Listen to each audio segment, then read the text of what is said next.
Sonia! Sonia, mga pulis nandito. Takbo? Bakit ho? Ano nangyari? Yang anak mo nagnakaw ng tinapay dyan sa bread factory. Dinamay pa yung anak ko. Nagnakaw? Oo, misis. Naku, baka ho nagkakamali kayo. Hindi ho magnanakaw yung anak ko. Si Bobet mismo nagsabi sa akin. Magnakaw daw po kami sa factory. Pag hindi raw po namin siya sinunod, hindi niya na raw po kami kaibigan. Takbo, anak. Totoo ba ito? Bakit ka nagnakaw? Pinugutom ba kita, ha? Nagkukulang ba ako sa'yo? Bakit ka nagnakaw? Bakit? Sorry po, Nay. Salamat kayo, misis. Minor de edad ng mga bata kaya hindi sila pwede ikulong. Pero grabe yung pinsalang idinulit nila sa factory. Kaya gusto ko nang may-ari na makausap yung magulang ng bata. Sige ho, wala akong problema. Tsaka gusto ko rin humingi ng dispensa doon sa may-ari. Ano ho bang pangalan niya? Si Mr. Johnny Lee.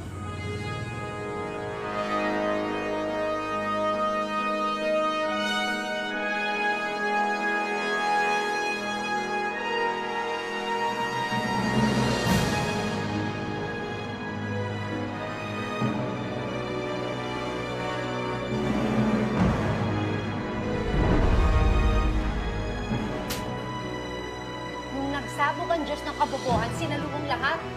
Kaya kakatulong eh. Kain lang, hindi mo pa maingatan. Linisin mo nga yan. Sorry po, ma. Sige na, Son. Lipitin mo niya. Bumalik ka na sa kusina. Pasensya mo ng Ma'am Irene. Sorry po, Mr. President. Diyos ko, 10 taon. Anong sasabihin ko sa kanya? At sasabihin ko bang si Tago ay...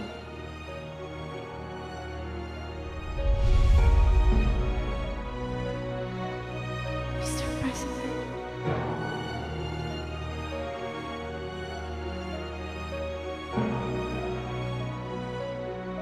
Apa, makukulong ko ba yung mga batang magnanakaw?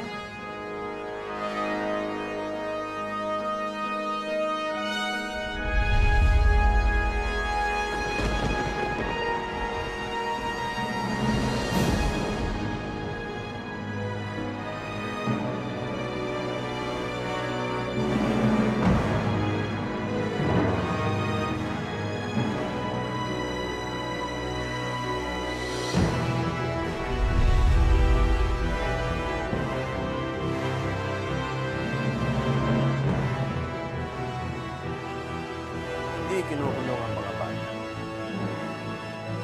Ito lang muling pagbabanta ko sa'yo. Kapag natundong kita ulit, hindi na kita pagbibigyan. Papatayin ko kayo. Uunahin ko yung anak mo. Naiintindihan mo?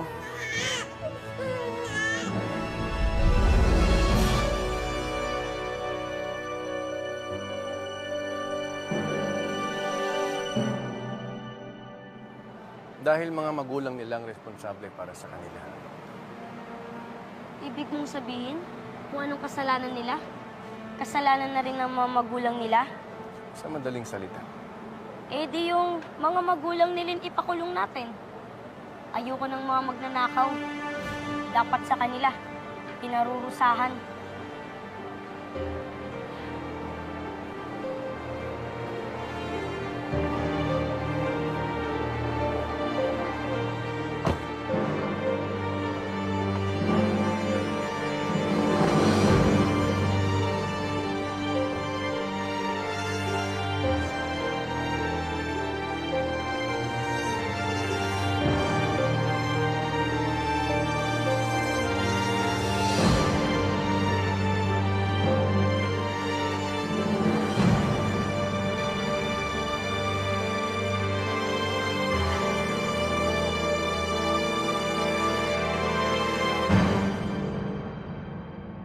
Kayo po ba si Mrs. Sonia?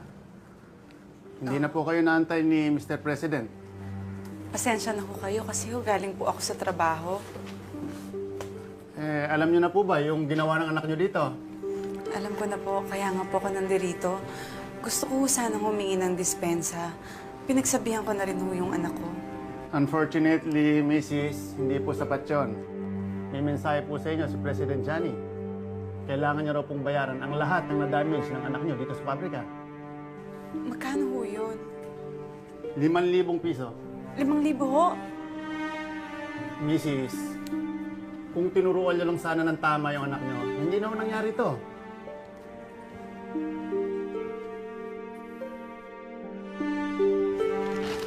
Nay, nakausap niyo na po ba si Mr. President? Pinilang kita ng tinapay. Dami ng tinapay, Nay. Gugutom na ako. Saan niyo po ba kinuha yan? Binigay po ba yun ni Mr. President? Pinili ko, nak. Alam ko, paborito mo yan.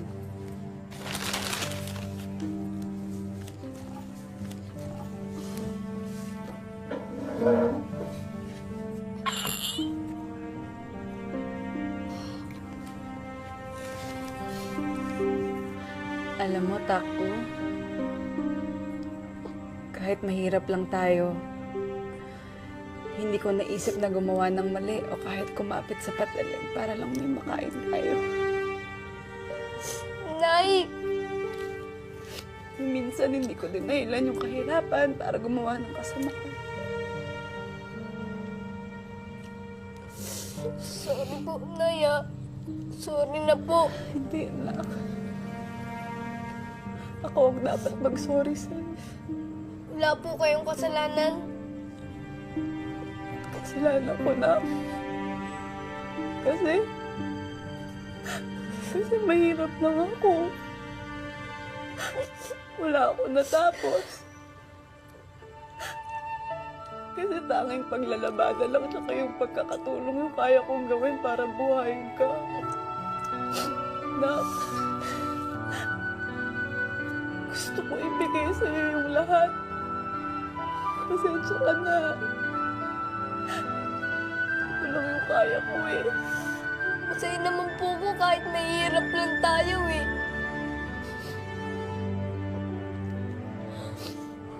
Hindi ko na po uulitin, Nay. Talagang huwag, Takbo. Dahil ang tao, pag nagnanakaw, mas malaki yung mawawala sa kanila. At yung mawawala sa kanila, hindi yun matutumbasan ng pera. Dignidad, Takbo. Dignidad. Yun na lang yung meron tayo, kaya huwag mo hahayaan kunin nila yun sa atin.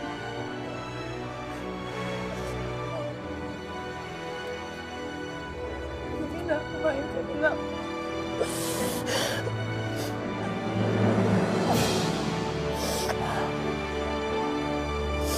Thank you.